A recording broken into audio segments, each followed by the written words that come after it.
नमस्कार, टीसीएच पर आपका स्वागत है। मंदिर मस्जिद, जिस समय देश में बात होनी चाहिए थी रोजगार और जाने किन किन चीजों की, उस जमाने में सिर्फ और सिर्फ बात होती है मंदिर और मस्जिद की। और एक साहब हुए हैं पीएन ओक, जो राष्ट्रीय स्वयंसेवक संघ के शायद राष्ट्रीय इतिहासकार हैं। उनके हिसाब से जितनी मस्जिदें यहां बनी हैं, जितने कुतुब मीनार बने हैं, सबका उन्होंने ज्ञान निकाल लिया है कि सब मंदिर के ऊपर बने हैं। उनका कहना है ताजमहल मंदिर के ऊपर बना है। आप जानते हैं, इसको लेके लोग कोर्ट में भी गए थे। यह अलग बात है कि कोर्ट ने उनको भगा दिया। ऐसे ही एक दावा दिल्ली में लगातार होता है कि जो कुतुब मीनार है, वो कुतुब मीनार बेसिकली एक मंदिर को तोड़कर बनाई गई है। अब दावों की बात छोड़ दीजिए, क्योंकि दावे जो करते हैं वो इतिहास से कोई सबूत नहीं देते हैं, वो कहानियां बनाते हैं। डॉक्टर रुचिका शर्मा आज अपने वीडियो में आपको बहुत डिटेल में बता रही हैं कि यह कहानी क्या है, क्यों कहा जाता है कि कुतुब मीनार किसी मंदिर को तोड़कर बनाई गई, कुतुब मीनार का अपना इतिहास क्या है, और इस दावे के पीछे कितनी सच्चाई है कि कुतुब मीनार कभी एक मंदिर था। सांसें थाम कर, सब कुछ छोड़कर देख जाइए ये वीडियो, और उसके बाद कुतुब मीनार पर कभी कोई सवाल उठे तो आप आराम से जवाब दे पाएंगे। देखते रहिए पूरा वीडियो।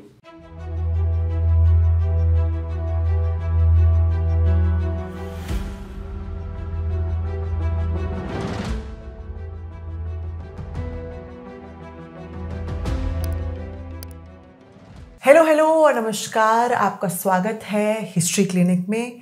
मैं हूं डॉक्टर रुचिका शर्मा। मैं पेशे से एक इतिहासकार हूं और इतिहास की टीचर भी हूं। हिस्ट्री क्लिनिक में हम इतिहास के नाम पे फैलाए गए झूठ का जमकर इलाज करते हैं, और आज हम इलाज करेंगे इस झूठ का कि कुतुब मीनार के बगल में बनी मस्जिद को 27 मंदिरों को तोड़कर बनाया गया, और इस झूठ का भी कि कुतुब मीनार दिल्ली सुल्तानों ने नहीं बनवाई और वो एक विष्णु स्तंभ है। और लगे हाथ इस झूठ का भी इलाज कर देते हैं कि मस्जिद का नाम कुव्वतुल इस्लाम था। ये सब आज के एपिसोड में। तो सबसे पहले मस्जिद पे आते हैं। ये मस्जिद किसने बनवाई? ये मस्जिद सबसे पहले दिल्ली सुल्तान कुतुबुद्दीन ऐबक ने बनवाई। ऐबक मोहम्मद घोरी के बंदा यानी मिलिट्री स्लेव थे। मिलिट्री स्लेव क्या होता है? मिलिट्री स्लेव्स खास स्लेव होते हैं जिनको मैदान जंग की, घुड़सवारी की, तीरंदाजी की वगैरह बढ़िया ट्रेनिंग मिलती है, और फिर इनको बतौर गुलाम स्लेव मार्केट्स में बेच दिया जाता था। इन स्लेव्स के खरीदार अक्सर राजा या उनके सिपहसालार होते थे, और इन स्लेव्स को इन्हें अधिकांश राजाओं या अमीरों की फौज में शामिल किया जाता था, जहां अगर ये अपना हुनर साबित कर सकें तो इन्हें प्रमोट भी किया जाता था। इन स्लेव्स की राजा से या सिपहसालार से क्लोजनेस ही इनकी सबसे बड़ी ताकत होती थी। कई मिलिट्री स्लेव्स राजा भी बने, जैसे कि दिल्ली सुल्तान ऐबक, अल्तमश, बलबन। मिस्र यानी इजिप्ट के मामलुक सुल्तान भी मिलिट्री स्लेव्स ही थे। इन गुलामों का राजा बनना इसलिए मुमकिन था क्योंकि इस तरीके की गुलामी में अपवर्ड सोशल मोबिलिटी मुमकिन थी, यानी अपनी मेहनत से पैसा कमाकर ऊंची श्रेणी में पहुंच सकते हैं, जो कि कई गुलामियों में, जैसे कि जातीय गुलामी यानी कास्ट स्लेवरी में, नामुमकिन था। तो ऐबक घोरी के 3 मिलिट्री स्लेव्स में से एक थे। बाकी 2 ताजुद्दीन यल्दोज और नासिरुद्दीन कबाचा। 1192 से 1193 तराइन की लड़ाई में चौहान राजा पृथ्वीराज को हराने के बाद घोरी ने अपनी रियासत को इन 3 गुलामों को सौंप दिया, जिसमें यल्दोज को लाहौर मिला, कबाचा को मुल्तान और ऐबक को अजमेर और दिल्ली। लेकिन ये तीनों अक्सर भिड़ा करते थे एक दूसरे की रियासत लेने के लिए, खासकर के ऐबक लाहौर को हथियाने के लिए। बहरहाल दिल्ली में ऐबक ने एक मस्जिद बनवाई, जो उनके दिल्ली आने के कुछ समय बाद ही बननी शुरू हो गई थी, क्योंकि एक इस्लामिक शासक के लिए ये ज़रूरी होता है कि उनकी रियासत की जामा मस्जिद में उनके नाम का खुतबा पढ़ा जाए। ये खुतबा फिर उस सुल्तान को सॉवरन घोषित करता है। खुतबा क्या होता है? खुतबा यानी फ्राइडे सर्मन, जो कि जुम्मे की नमाज के बाद पढ़ा जाता है। जब गौरी जिंदा थे, यानी 1202 AD तक, तब वो सुल्तान थे, तो उनके नाम का खुतबा पढ़ा जाता होगा दिल्ली में, और उनके बाद जब ऐबक सुल्तान बने तब उनके नाम का खुतबा पढ़ा जाता होगा दिल्ली के जामा मस्जिद में। लेकिन ये मस्जिद कब बनी और कैसे बनी, इसका एविडेंस अक्सर दो इंस्क्रिप्शंस को माना जाता है। मस्जिद की ईस्टर्न यानी पूर्वी दरवाजे पे एक फारसी इंस्क्रिप्शन है और मस्जिद की नॉर्दर्न यानी उत्तरी दरवाजे पे एक अरबी में इंस्क्रिप्शन है। इसमें से पूर्वी दरवाजे वाली फारसी इंस्क्रिप्शन ये कहती है कि इस मस्जिद को आमिर कुतुबुद्दीन ने बनवाया और इसे बनाने का मटेरियल 27 मंदिरों से मिला, जिस पर 2 लाख दिहली वाल का खर्चा हुआ। इंस्क्रिप्शन इस मस्जिद की डेट 1191 से 1192 एडी की देती है। न्यूयॉर्क यूनिवर्सिटी के इतिहासकार बैरी फ्लड अपने पेपर में लिखते हैं कि ये इंस्क्रिप्शन ऐबक के समय की नहीं है। सबसे पहले तो ये इंस्क्रिप्शन फारसी में है, जो ऐबक के समय में उनकी कोर्ट यानी दरबार की भाषा नहीं थी। कोर्ट का काम तुर्की में ही होता था। दूसरा, ये इंस्क्रिप्शन मस्जिद की बनावट की डेट 1191 से 1192 एडी बताती है, लेकिन इस समय में तो घोरी तराइन की लड़ाई भी जीत नहीं पाए थे, बल्कि तराइन की 2 लड़ाइयों में से घोरी इसी साल पहली लड़ाई हार गए थे। तो ये मस्जिद 1191-1192 एडी में कैसे बनी हो सकती है, जब यहां ना घोरी और ना ऐबक का वर्चस्व था। तीसरा, बैरी फ्लड के हिसाब से 27 मंदिर का मटेरियल, इतनी स्पेसिफिक डिटेल्स ज्यादातर इंस्क्रिप्शंस में नहीं मिलती। 27 पुराण में नक्षत्रों का नंबर भी है, इसीलिए 27 यहां सिर्फ एक कॉनोटेटिव यानी सांकेतिक नंबर है, सूचक यानी डेनोटेटिव नहीं। चौथा, इंस्क्रिप्शन मस्जिद पे खर्चे पैसों को दिल्ली वाल में बताती है, लेकिन ये करेंसी तो ऐबक के समय में दिल्ली की करेंसी थी ही नहीं। ऐबक के समय में घुर वगैरह की रियासत में दिहराम करेंसी थी। दिल्ली वाल करेंसी ऐबक के बाद के दिल्ली सुल्तान अल्तमश के समय की करेंसी है। तो ये इंस्क्रिप्शन ना ही ऐबक के समय की भाषा में है और ना ही मस्जिद की डेट को सही से बताती है, और तो और ये ऐबक के समय की करेंसी को भी सही नहीं बताती। तो अगर ऐबक ने इस इंस्क्रिप्शन को नहीं लिखा तो किसने लिखा और क्यों? बैरी फ्लड के मुताबिक ये इंस्क्रिप्शन सुल्तान अल्तमश के समय में लिखी गई थी और इस बात की असलियत नहीं बताती कि मस्जिद कैसे और कब बना। ऐबक के अहद में बने इस मस्जिद में सुल्तान अल्तमश ने बाद में इंस्क्रिप्शन गढ़वाई ताकि वो ऐबक की लेगेसी का हिस्सा बन सके। जैसे ऐबक घोरी के मिलिट्री स्लेव थे, वैसे ही अल्तमश भी ऐबक के मिलिट्री स्लेव थे। ऐबक की 1210 में अचानक मौत, जो कि चौघन यानी पोलो खेलते वक्त हुई थी, उसके बाद अल्तमश ने सत्ता हथियाने के लिए ऐबक के बेटे आरम शाह को हराया। पर उनके सुल्तान बनने के बाद भी ऐबक के अमीरों यानी नोबल्स में ये चर्चा रही कि क्या अल्तमश को ऐबक ने अपनी मौत से पहले गुलामी से मुक्त किया था? अगर नहीं तो वो सुल्तान कैसे बन गए? और इन्हीं अटकलों को दूर करने के लिए अल्तमश खुद को ऐबक के वर्चस्व से जोड़ने का प्रयास करते रहे, जिसमें से एक कोशिश थी ये फारसी इंस्क्रिप्शन, जो ऐबक के बनाए मस्जिद का एक एग्जैजरेटेड वर्जन ही है। तो ये तो साफ हो गया कि 27 मंदिर तोड़े वाली इंस्क्रिप्शन मस्जिद कैसे बना उसकी असलियत नहीं बयां करती। ये एक बाद की इंस्क्रिप्शन ही है। एक और इंस्क्रिप्शन जो उत्तरी द्वार पे अरबी में लिखी है, ऐबक के जमाने की ही है और कहती है कि ये मस्जिद मोहम्मद बिन साम यानी मोहम्मद घोरी के आदेश पर बना। 592 हिजरी यानी 1196-1197 एडी में बना, जो कि इस मस्जिद को बनाने की सही तारीख है, क्योंकि इस समय तक घोरी और उसके गुलामों का यहाँ वर्चस्व हो गया था। तो अगर हमें इंस्क्रिप्शन से नहीं पता चलता कि मस्जिद कैसे बनी, तो क्या मस्जिद के आर्किटेक्चर से कुछ पता चलता है? इसमें कोई दो राय नहीं कि मस्जिद को रीयूज मटेरियल यानी दोबारा इस्तेमाल किए गए मटेरियल से ही बनाया गया। सवाल ये है कि ये मटेरियल कैसे मिला? इंस्क्रिप्शन का हवाला देकर 27 मंदिरों का मटेरियल रीयूज हुआ ऐसा माना जाता था, लेकिन अब तो वो इंस्क्रिप्शन भी प्रूफ नहीं रही।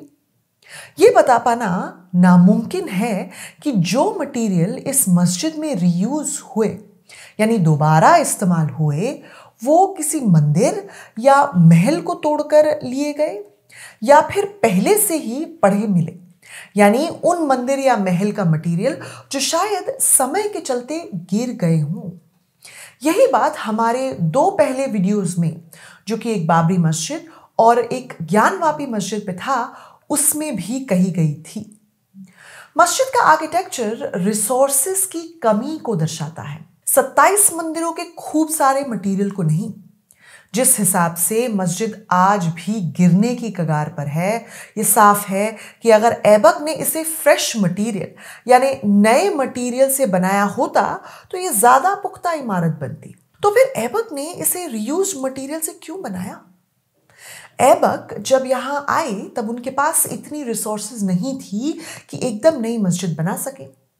घुर एक बंजर इलाका है और फिर घुरी की मालामाल रियासत यानी लाहौर और मुल्तान उनके बाकी गुलामों को मिल गई थी, ऐबक को नहीं। बल्कि जिस समय ऐबक दिल्ली आए तब दिल्ली भी कोई खास रियासत नहीं थी। तो रीयूज फिर एक कॉस्ट इफेक्टिव तरीका था मस्जिद बनाने का। दूसरा ये भी कि ऐबक को मस्जिद बनवाने के लिए लोकल आर्किटेक्ट्स का इस्तेमाल ही करना पड़ा, क्योंकि उनके पास ईरान से आर्किटेक्ट मंगवाने के पैसे तो कतई नहीं थे। ये बात मस्जिद के आर्किटेक्चर से भी साफ है। मस्जिद में कोई प्रॉपर डोम और आर्च नहीं है, जो कि अक्सर मस्जिदों में होता है। मस्जिद फिर उन निर्माणकारों ने बनाया है जिन्हें पहले मस्जिद बनाना नहीं आता था, और पुराना मटेरियल जो दोबारा इस्तेमाल हुआ आसानी से फिर इन निर्माणकारों द्वारा इस्तेमाल हो सकता था, क्योंकि इस मटेरियल से वो पहले काम कर चुके थे। इसलिए जब ऐबक के बाद सुल्तान अल्तमश और फिर सुल्तान अलाउद्दीन खलजी ने इस मस्जिद को बड़ा करवाया, तब सब कुछ फ्रेश मटेरियल से बनवाया, खासकर कि एक नया दरवाजा, अलाई दरवाजा, जिस पर भारत का सबसे पहला असली डोम यानी गुंबद है। तो रीयूज फिर सिर्फ उस समय का तरीका था जब पैसों की और समय की कमी थी, लेकिन मस्जिद जरूरी था। पर ये हम बिल्कुल नहीं कह सकते कि ये मटेरियल मंदिरों को तोड़कर ही लिया गया हो, या फिर ये मटेरियल पहले से ही समय की वजह से टूटा फूटा मिला हो। कई ऐसा भी मानते हैं कि ये मस्जिद का नाम कुव्वत उल इस्लाम इस बात का प्रमाण है कि मस्जिद कई मंदिरों को तोड़कर बनी। कुव्वत उल इस्लाम यानी माइट ऑफ इस्लाम, यानी इस्लाम का जोर। पर इस पर गड़ी इंस्क्रिप्शन इसका नाम जामा मस्जिद बताती है, कुव्वत उल इस्लाम नहीं। तो ये नाम आया कैसे? ये नाम मस्जिद को सबसे पहले सर सैयद अहमद खान ने दिया था, जो 19वीं शताब्दी दिल्ली के हिस्टोरियन थे। ये नाम उन्हें कहां से मिला बता पाना मुश्किल है, पर हो सकता है सैयद अहमद ने 13वीं शताब्दी दिल्ली के इतिहासकार मिन्हाजुस सिराज जुज़जानी की किताब तबक़ात नासिरी को पढ़ा हो, लेकिन गलत पढ़ा हो। जुज़जानी अल्तमश से लेकर नासिर अल-दीन इन सब दिल्ली सुल्तानों के क्रॉनिकलर थे, और उन्होंने दिल्ली सुल्तानों के अलावा बाकी और इस्लामिक सुल्तानों के इतिहास को अपनी किताब तबक़ात नासिरी में लिखा, जो 1260 एडी में पूरी हुई। जुज़जानी इस किताब में दिल्ली शहर को कुब्बत अल इस्लाम बताते हैं, यानी सैंक्चुरी ऑफ इस्लाम, मतलब इस्लाम के लिए एक सुरक्षित जगह। जुज़जानी के हिसाब से अल्तमश के समय में दिल्ली कुब्बत अल इस्लाम थी, क्योंकि ईरान इराक में मंगोल आक्रांताओं ने आतंक मचाया था और वहां के आमिर, आर्किटेक्ट्स वगैरह उन जगह को छोड़कर भाग रहे थे। कई ऐसे मुस्लिम्स दिल्ली भी आए जहां अल्तमश ने उन्हें पनाह दी।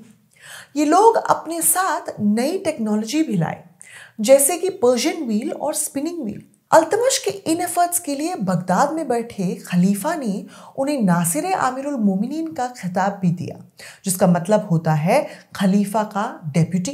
तो जुज़जानी ने फिर कुब्बत अल इस्लाम लिखा था, इस्लाम का सेफ प्लेस, और वो भी दिल्ली के लिए, किसी मस्जिद के लिए नहीं। और सैयद अहमद ने इसे कुव्वत अल इस्लाम करके और मस्जिद का नामकरण करके पूरा मीनिंग ही चेंज कर दिया। आखिरी दलील जो अक्सर दी जाती है वो ये है कि मस्जिद के बगल में बनी मीनार, मशहूर कुतुब मीनार, दिल्ली सुल्तानों ने नहीं बनवाई बल्कि पहले की बनी है और एक विष्णु स्तंभ है। बिल्कुल गलत। कुतुब मीनार मस्जिद से हटकर पूरे नए मटेरियल से बनी है। इसमें कोई भी पहले का मटेरियल रीयूज नहीं हुआ जैसे कि मस्जिद में हुआ था। कुतुब मीनार को 3 फेजेस में पूरा किया गया।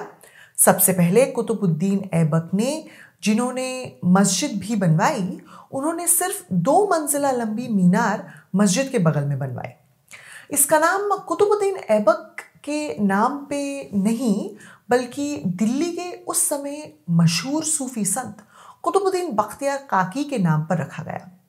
इसे ऐबक ने आजान देने के लिए बनवाया, यानी एक ऐसी मीनार जहां नमाज से पहले आजान देने के लिए मुअज्जिन जा सके। इसके ऊपर फिर सुल्तान अल्तमश ने 2 और मंजिलें जोड़ी। बाद में अलाउद्दीन खलजी ने इस मीनार में रिपेयर्स भी करवाए।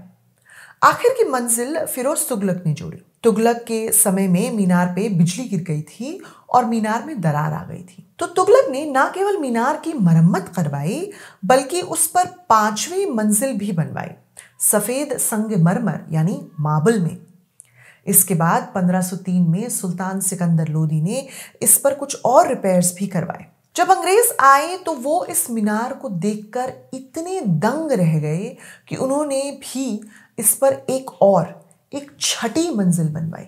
अंग्रेज इंजीनियर रॉबर्ट स्मिथ ने जब 6ठी मंजिल बनवाई तब वो काफी अजीब सी लगी, क्योंकि वो बाकी की मीनार से मेल नहीं खाती थी और अंग्रेजी सरकार ने फिर इस मंजिल को हटवाने का आदेश दिया।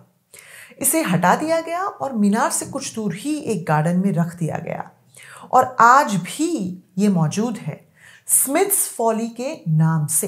तो फिर इस मीनार को हिंदू क्यों माना जाता है?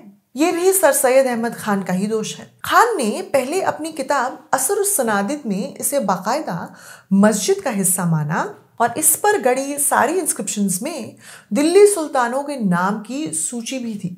लेकिन बाद में 1852 एडी में सैयद अहमद ने एक पेपर लिखा और एकदम से हालात और जज्बात दोनों बदल दिए और मीनार को एक प्री इस्लामिक स्ट्रक्चर करार दिया। उनका सबसे बड़ा रीजन ऐसा मानने का ये था कि भारत के मस्जिदों में ऐसे अलग से कोई मीनार नहीं मिली है।